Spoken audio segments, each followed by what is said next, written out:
আসসালামু আলাইকুম প্রিয় বন্ধুরা। প্রতিদিনের মতন বস্তাল একতা এক্সপ্রেসের জন্য আজকেও আমি একটা ভিডিও করতেছি। সেটা হচ্ছে বস্তাল একতা এক্সপ্রেসের হয়তো গত রাত্রে বৃষ্টি হয়েছিল, যার জন্যে অনেক পানি জমে গেছে। সেই পানিটা ফেলানোর জন্য ওনারা এই নৌকায় উঠছে, দেখভাল করে, বিশেষ করে যত্ন নিচ্ছে, এমনকি ধুয়ে পুছে ভালো রাখার জন্যই তারা এই কাজ করতেছে, যে গোলই টোলই সহকারে ধোয়া হবে আর কি, ধোয়া পোছার কাজ চলতেছে।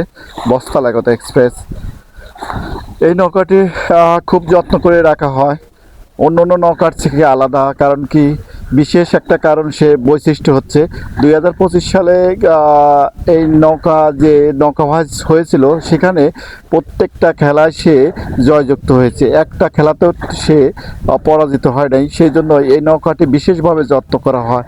এই নৌকাটি পাবনা জেলার একটি গর্ব, এমনকি বস্তাল আমিনপুর থানার একটি গর্ব, যে বস্তাল একতা এক্সপ্রেস